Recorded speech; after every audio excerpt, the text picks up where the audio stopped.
Hello and welcome to the Inside Insights webinar presented by T-Mobile and J. Walter Thompson Inside. I'm Kelly Levine, the Marketing Director here at Inside, and I, along with today's presenters, are thrilled to bring you today's webinar, Social Goes Magenta. The high-energy, disruptor-driven, and of course, Magenta brand T-Mobile has created filters deep into their culture.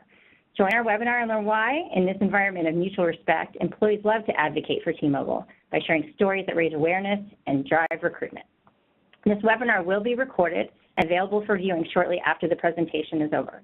Anyone who's registered for the webinar will receive a link for access to this recording via email. If you use Twitter and would like to participate in live tweeting during this webinar, we welcome you to tweet us at JWTInside or use the hashtag InsideInsight. If you have any questions during the course of the presentation, please type them into the Q&A box. The Q&A box is visible when you hover over your mouse over the control bar at the top of your screen. We will address your questions at the end of the presentation. Today's presenters will be Pete Price, Director of Planning and Strategy at J. Walter Thompson Inside, Janice Chung, Media Director at J. Walter Thompson Inside, and Mark Diller, Senior Employer Brand Manager at T-Mobile. In this presentation, you will learn about T-Mobile's culture and how the employer brand is lived and shared both internally and externally. You'll see how the culture of T-Mobile is at the forefront of the paid media strategy. And last, you'll hear from T-Mobile as they share a case study of a recent campaign where they engage a unique or organic to paid organic social media strategy. And now to kick things off, I'm going to turn things over to Pete. Thanks, Kelly. And as Kelly mentioned, we'll start with a little bit of context and background for the story. And to really tell the story fully, we need to take things all the way back to 2012. And that was a year that had quite a few significant achievements and milestones that happened, from Felix Baumgartner's 24-mile free fall from space to the mainstream adoption of Instagram. And even if you want to, you can't forget Psy and Gangnam Style. I know I personally want to. And also in September of this year, a bold and somewhat brash new CEO, John Legere, was installed at the top of the T-Mobile food chain. And in his words, he promised to challenge the status quo of a stupid, broke, and arrogant industry. And you can see he traded in a suit, for jeans and a T-shirt, and he really insisted that the only way to beat the other guys was to do everything completely different, really bettering the consumer experience, solving and addressing, pain points that were rampant in the industry.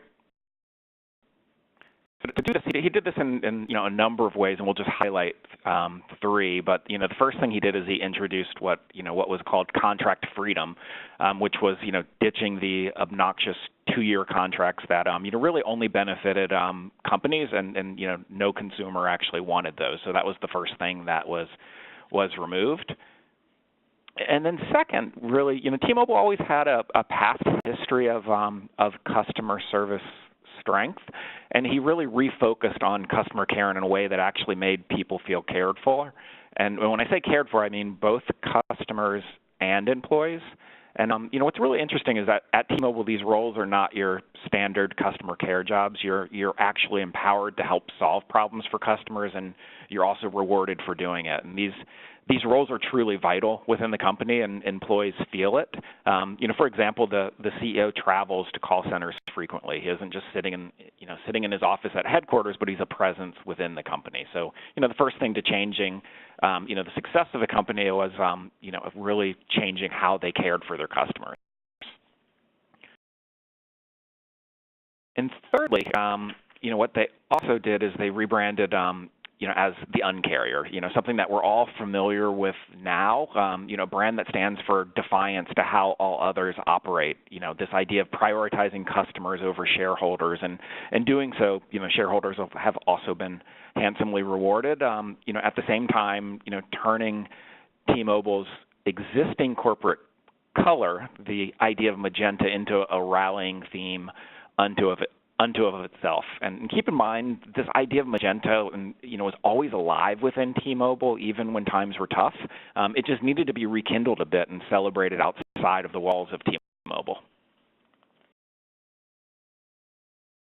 So Magenta, like T-Mobile and its new leader, became the color of choice for the bold, brave, and independent spirits, really for the type of person that wants to challenge the status quo.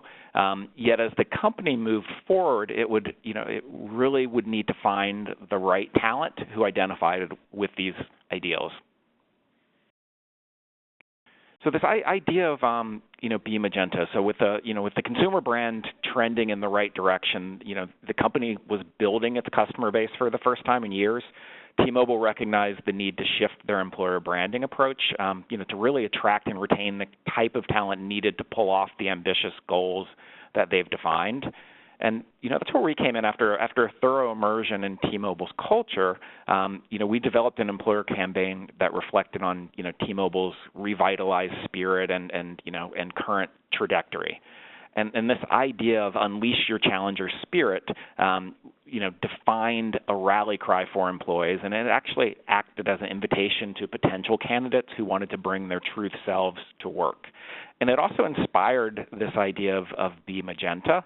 And this is a consistent, simple call to action designed to drive conversations both as an internal and external standpoint. So really with a new chapter being written at the company, we identified an opportunity for them to push the boundaries of employer branding efforts by, leveraging a few of their strengths. And, those strengths are a unique culture, a worthy cause, and a really passionate workforce that already existed. And capturing the spirit of T-Mobile, meant being true to the individuals and the personalities within. And, we thought who better to bring that spirit and attitude to life than the employees themselves. So the idea, revolves around employee-generated content. And keep in mind, this is 2012, so not anywhere near as common as it is today. But employee-generated content not only helped create an authentic employee story, but T-Mobile employees were able to take ownership in the process. When you really think about it, it's expression fused with empowerment. And what we're seeing here is actually a tag board of a number of posts that were posted using that hashtag. And just to point out, by design, we didn't want to put strict guidelines around posts. If you're thinking of an organization that's celebrating freedom and individuality, we needed to allow their employees to, express themselves however they saw fit. So there's absolutely a lot of trust that's built into this strategy. And keep in mind, what you don't see here, what's really fun is if you look at their posts over time, you'll actually see the CEO show up in a lot of them. So it's kind of almost like playing Where's Waldo in these tag boards. And he frequently shows up, as I mentioned, he's really within the organization versus just leading it from the top. So to get things started, when we first launched this idea, it's one thing to introduce a hashtag, but we also wanted to organize an initial on-site shoot to develop seed content. We wanted to, not only empower employees to express themselves however they want, but we wanted to inspire them and show them the type of content that we were looking for and instruct them how to capture it on their own. So the decision was actually made initially to shoot exclusively on mobile devices. And, 2012 was a time where, the quality of images that you could capture on a mobile device, was, exponentially better than it had ever been before. And so we really challenged ourselves to, to use the products. And not only did this allow us to, empower employees to use devices that they already have, but it also significantly cut costs associated with building a company-wide image library as well as a video catalog. So once we incorporated all of that, that content was then used to create a comprehensive branding campaign that was used to engage current and future employees. It was used to build out media, including web banners, internal communication pieces, and social channels. And the Be Magenta campaign, it was quick, but it was a quantifiable success. So, with employees encouraged to express themselves and share their experiences, we were really able to bring to life a more realistic and ultimately more inspiring side of life, and actually what the work at T-Mobile looks like. And the result has actually been a vibrant, ever-evolving and always timely campaign that could really only come from the eyes and ears of actual employees. So from a number standpoint, within a year of launching this, T-Mobile saw a 40% increase in traffic to the career site, nearly 100% growth in applications. Year over year, there was a huge boom to their social channels as well, and really ultimately by empowering employees to tell the story, we created a story that was worth following, and it really because it offered a truly insider view into the organization, and ultimately the takeaway is pretty simple. No one can tell the T-Mobile story better than its own employees, and by developing a strategy that empowered them to capture and showcase these experiences, we provided a way for T-Mobile to develop an ongoing story and in a consistent supply of material. And what's really interesting too is if you actually go to bmagenta.com now, it's over the years it's continued to evolve, and there's so much passion behind the brand that phrase actually T-Mobile's built an entire e-commerce store of branded gear and apparel that's that their loyal and passionate fans are able to and employees are able to access, and there's some great merchandise that exists there, and it just really shows the power of a brand and loyalty and the infinite desire to express themselves within the culture. So I'm going to pass it over to Janice to go into a little bit more detail regarding some of the media approach. Thanks, Pete. So with the unique culture of T-Mobile coming to life with bMagenta campaign, it was really now up to the recruitment marketing team here at JWT Insight to bring into the fold candidates that would resonate with that Magenta culture. And our goal was really to bring candidates to that story, right? So at JWT Insight, we really believe that people join cultures, not companies. And we believed it so much, we wanted to back it up with some research. And we did a research of job seekers across all industries. And of those that we researched and did the survey on, 87% of those responded said that they had joined a company specifically because of culture fit. On the other hand, 80% of those who surveyed responded that they had also left a company because of culture fit. And when it comes to reaching an emerging and diverse workforce, culture fit is paramount. 88% of millennials and minorities agreed that being part of the right company really mattered to them. So, understanding where our candidates come from the standpoint of talent acquisition teams, though, culture fit is actually a great candidate self-selection tool. A candidate that understands a company's culture will very likely be able to self-select themselves in or out of the application process. And this is certainly the case for talent scouts at T-Mobile. T-Mobile is a national brand. They don't have a lack of applicants. Their task was really to find not only the best quality fit, right, in terms of skill set, but also to find the candidates that would resonate with the unique culture of T-Mobile. And for us to be able to help the potential job seeker understand T-Mobile's unique culture and decide for themselves if they might want to really make the application, it really helped the talent acquisition team not to be flooded by resumes. So, using this point of view, when we were developing the recruitment marketing strategy for T-Mobile, we really tried to keep in mind that skill sets are definitely important. That really forms the basis of any kind of targeting that we do. We also wanted to develop targeting methods that would help us find the potential candidates who could be Magenta. So, like I said, all recruitment targeting has to start with finding the candidates with the right skills in the geographies where the jobs are, or in places where there are lots of these right skills, right? So for T-Mobile, this is really no different. They're a national brand. They have opportunities across the country and needs ranging from frontline, retail, and care associates to corporate roles in Seattle and technology roles. And our marketing plan really was a mix of, local, regional, and national targeting. We targeted by industry, we targeted by job title, we targeted their competitors. And so we really did keep in mind that, skill set and geography was really one of the basis of our targeting. Because digital media is very targetable and one of the most trackable media channels, a very large part of our media plan was focused on these digital channels. So when we started to think about that culture fit was, around lifestyle habits, because we really know that potential candidates are not just a list of skills, they're people, and they have a life outside of their careers. And we also know that many candidates are not always on job sites, they're not always on job-seeking media channels. And we want to be able to understand a potential candidate's lifestyle and media habits so that we can reach them when they're not in that job-seeking mindset.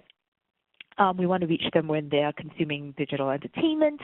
We want to reach them when they're on their social platforms. We call this tactic interruption.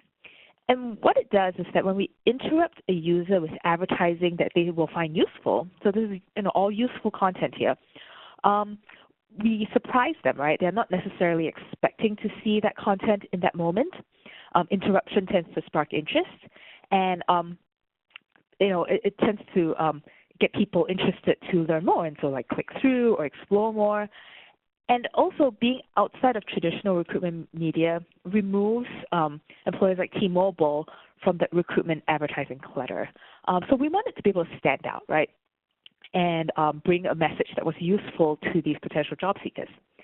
And when we talk about trying to understand lifestyle habits and media habits, we do use a combination of third-party syndicated research as well as client feedback on the types of people that fit best within their culture.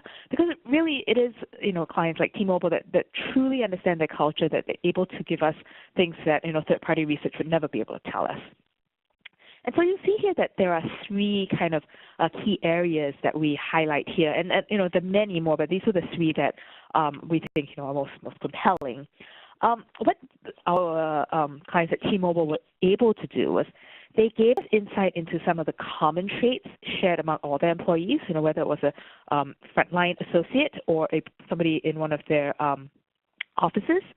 And what they told us was all their employees across all their divisions, they were very highly motivated about career development. So frontline associates and professionals, they were consistently seeking continuing education. They were always networking with other career professionals. And so based on this, tiny nugget of information, right, we developed targeting that would reach those who were part of professional networking groups and career groups. And we did so, a couple of examples of how we did that was we were able to identify people on LinkedIn who were part of these professional groups, right? Whether you're part of like an engineering association or you're part of a sales group. We were able to identify that kind of targeting and serve these potential candidates advertising on LinkedIn. And then on Twitter, we did something very similar as well.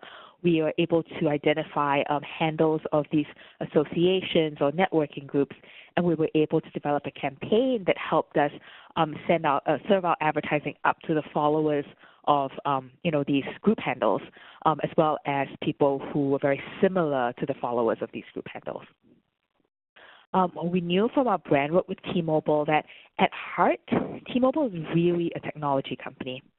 And those people that do well at T-Mobile, that thrive in that culture, are people who love technology.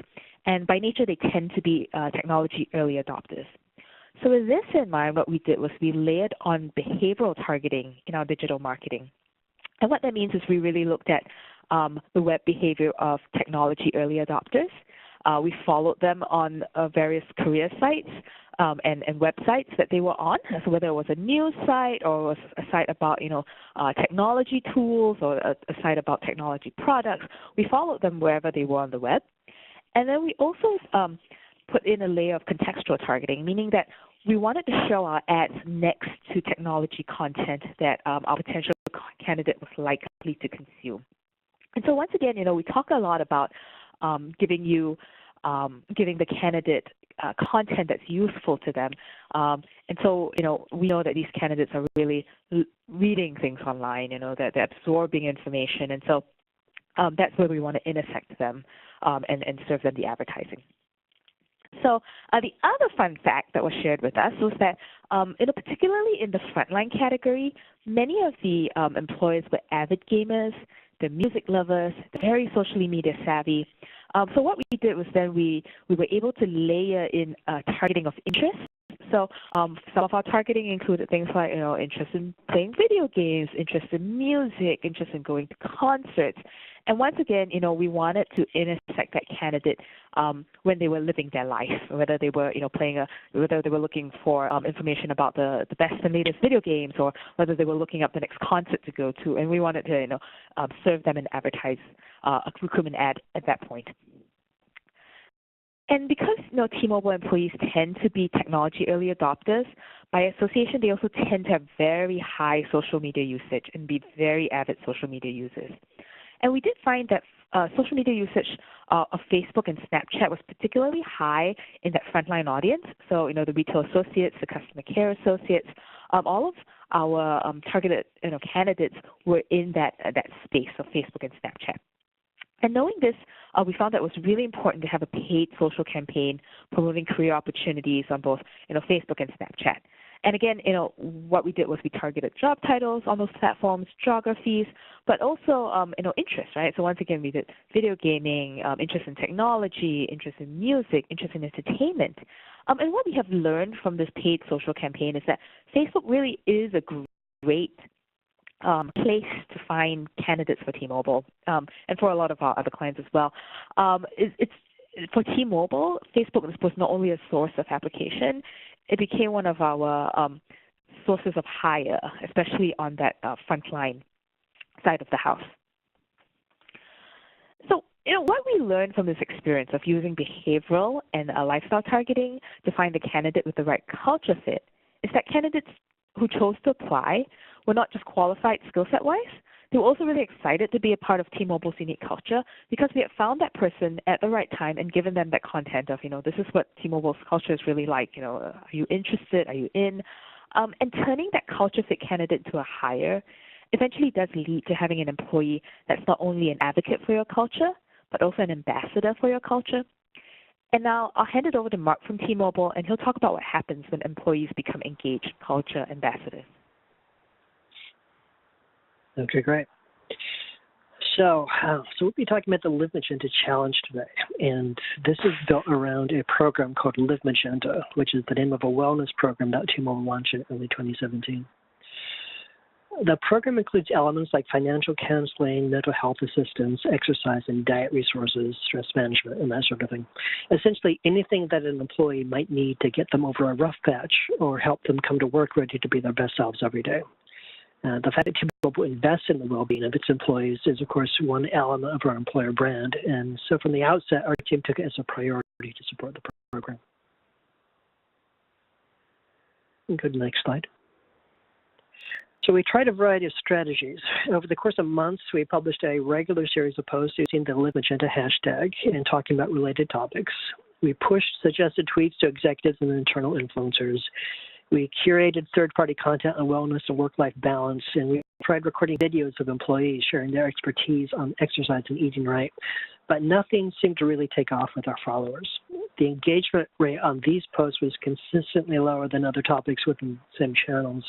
And so 15 months after the launch of the program was still an open question. What's the best way for us to promote awareness of enrollment in this program? Well, as it turns out, employees provided us with a solution. On their own, they developed the Live Magenta Challenge. So May is Mental Health Awareness Month, and an employee in California had the idea to mark the occasion with something she called the Live Magenta Challenge. She encouraged her colleagues to make one post per day on social media over the entire month of May, highlighting the ways in which they were leading a balanced life. So to meet the challenge, you'd need to come up with 31 consecutive posts about exercising, eating right, spending time with your family, and so on.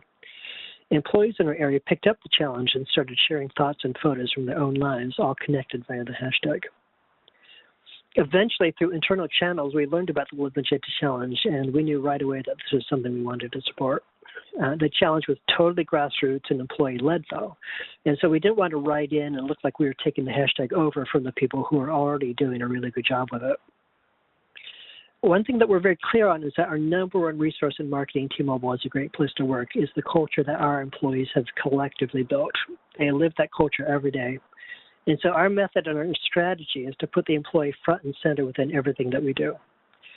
They are the face of our employer brand, and we're happiest when we're able to amplify their authentic and unedited voices. In this case, we knew of a way we could make those employee posts more visible without using the brand channels at all. Namely, Twitter allows you to apply money to boost posts from another account, provided that you get permission from the owner of that account. So we spent a little bit of time searching on the hashtag, and we found that there were already a large number of posts in the wild. We selected the best content, judging by the content of the post and the quality of the photo, and then we reached out to those employees to get their permission. Every employee we asked agreed to be part of this campaign. In fact, they were flattered to be included. So we forwarded the permission emails to our Twitter account rep, and the rep made an adjustment on the back end so that we could select these accounts in our ad manager. Next slide. The campaign ran for a total of 5 weeks, during which we promoted 16 different employee tweets. Our first campaign target was followers of T-Mobile Careers on Twitter. And during those 3 weeks, we got pretty good numbers, nearly 130,000 impressions and an 8.83% engagement rate. For context here, the standard engagement rate on our own Twitter organic channel content is usually between 3 and 4%. So nearly 9% engagement is quite good. But then we made a strategic shift and changed our targeting to focus on users of certain keywords, namely hashtags like hashtag #BeMagenta, which Peter talked about earlier, and hashtag #MyUnCarrierLife that we know are commonly used by our employees on social media. The thinking was that while our followers do include employees, the majority of the follower base are not currently employed by T-Mobile. And so for this particular campaign, they weren't the primary audience. And so by shifting over to targeting users of internal hashtags, we were able to hit a broader swath of our intended audience. After the change, if you check the third and fourth rows of this table, you can see that the numbers really improved. Nearly 750,000 impressions over the next 2 weeks with an 18.16% engagement rate. We were pretty blown away by this response. It was way beyond what we were expecting and was really an eye-opener within our team. So now, of course, the campaign is complete. Altogether, the Live Magenta Challenge hashtag was used more than 1,200 times, and posts generated more than 875,000 impressions and generated 145,000 engagements. The trajectory of this campaign is unusual in that it started with organic content that fed into a paid campaign and then went back to organic. The hashtag is still out there in the wild. It's used less frequently than before, but still showing up. And we're hopeful that it will continue to drive awareness of the Live Magenta program and enrollment in the program, as well as more generally the importance of living and working in a healthy, sustainable fashion. These are exactly the topics that we want people to associate with T-Mobile as an employer, so it's a great hashtag for us. And we learned a lot from this campaign. First, that social media can be a surprisingly effective employee communications channel. We've spoken to our counterparts at other companies, and not many brands are thinking of social media as a means of communicating with their employee base. This relatively small paid campaign, though, received a much wider audience than a post to our corporate intranet would ever have received, and received an extremely positive response.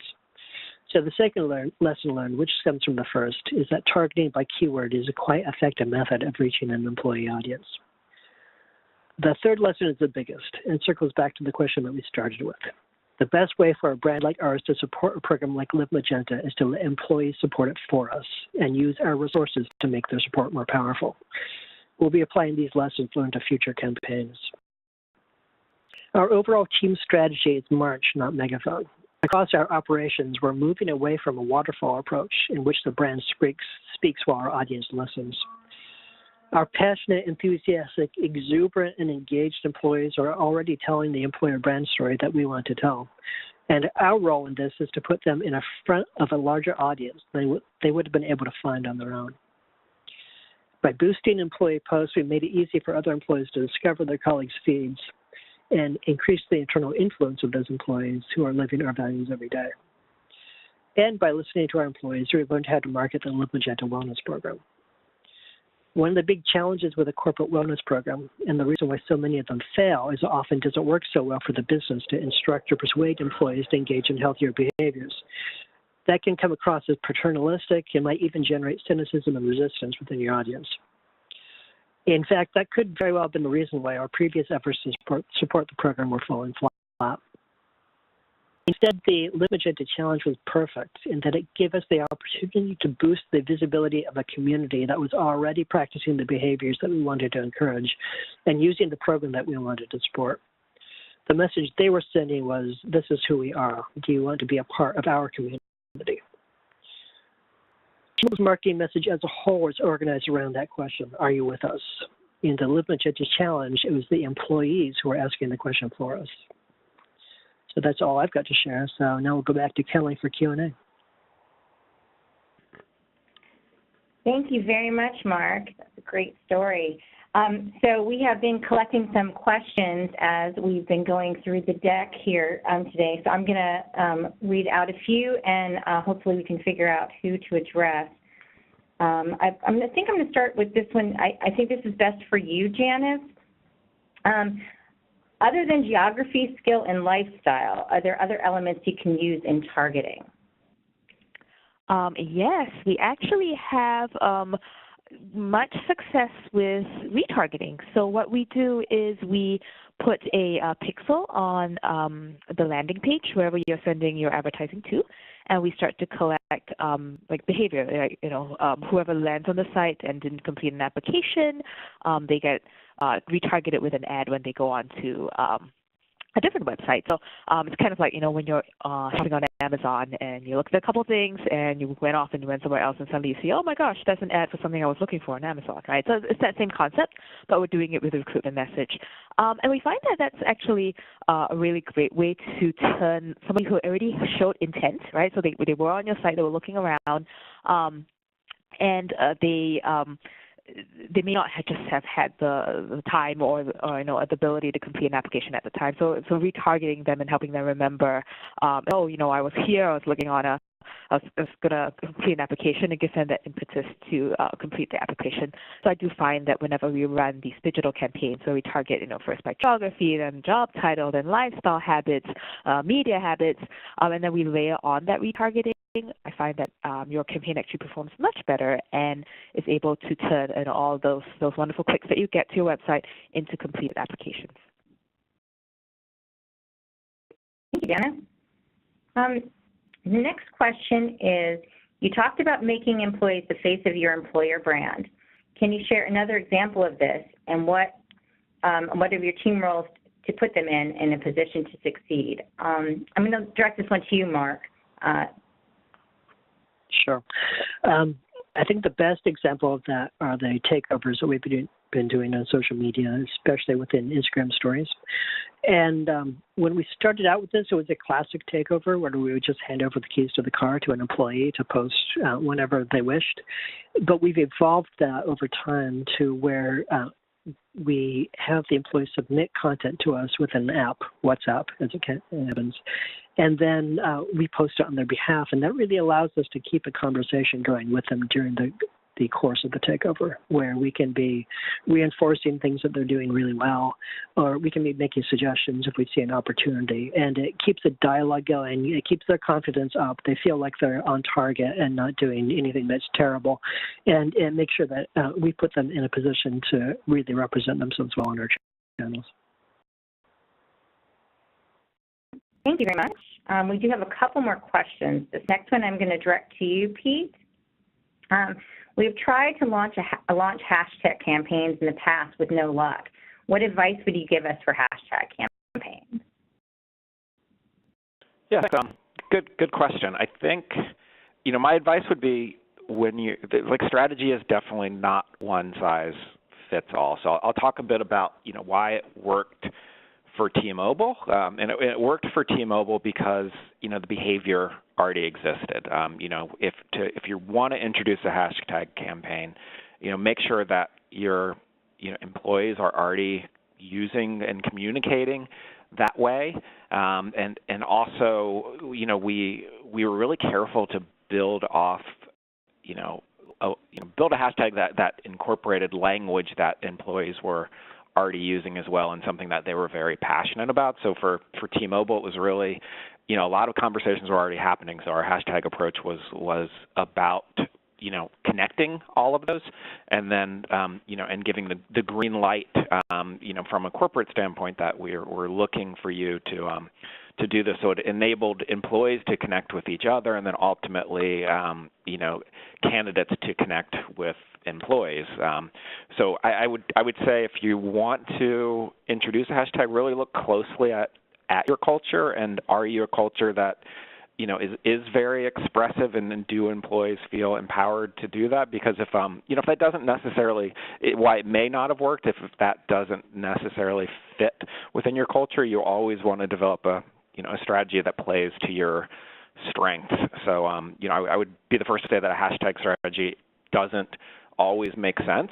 You may be wanting to do something that's a little bit more controlled or starts internal first, and we really, look at each culture and understand it, and then figure out the best way to, to really play into your strengths. 'Cause every culture has one; they're all just a little bit different. Hashtag good answer, Pete. Okay, I'm going to go to, the next one is a targeting question. So I'm going to go over to Janice. This is our last question, I believe, unless anybody else has any that they'd like to submit. How were you able to determine the lifestyle habits of the employees? Was this done by survey or research? Could you talk a little bit about that process? Absolutely. So we use two kinds of data points, right? So there is third-party syndicated research that is available, pretty much it's purchased research. The source that we use is called MediaMark Research Incorporated, so it's MRI for short. And an MRI is a very commonly used tool in the consumer world. It is a survey of American consumers. It's a door-to-door survey, and people go and they ask, these people that they survey a number of questions around brands, around their, what media channels they're using, around what they're doing in their free time, around, their mobile phone usage, all the way up to things like attitudes, right? So all that research is compiled as raw data, and one of the things they do ask in the survey is what your occupation is. So then what we do on our end is we take that slice of occupational data, and then we cross it with these lifestyle habits questions, the media consumption habits questions and all that.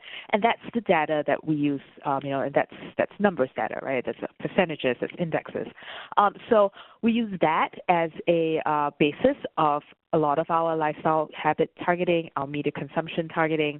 And then, like we referenced in the T-Mobile case, a lot of times we do ask our clients, what do you see in the culture that you're at? What are the most successful kinds of employees that you've had, right? Of the candidates that you've hired, what are the ones that, what are the types of people that you are most likely to retain? And that is information that only the client will have, right? Because they are the ones that have the deepest understanding of their culture and their company. And we find that client-provided data, that insight into the real people, really invaluable. And in some occasions, when we do get access, we do talk to employees, current employees, people that have been newly onboarded, just to get insight as recent hires and recent job seekers, what they looked for when they were looking for a job, what kinds of media they were using, what resources they used to find a job. So it really is a combination of third-party research, client-provided insight, as well as when we get the opportunity, some informal first-party research. Thanks so much, Jan. Okay, well, that looks like we have no more questions coming in. So that concludes the Q&A portion of the presentation. If you have any further questions after the webinar, if anything pops up, please feel free to email them to conversations@jwtinside.com. And feel free to continue the conversation via Twitter at JWTInside, or use the hashtag InsideInsight. And we will be mailing you, all of you guys who registered this webinar recording, so look out for that soon. And thank you all for joining us. Have a great day, everybody.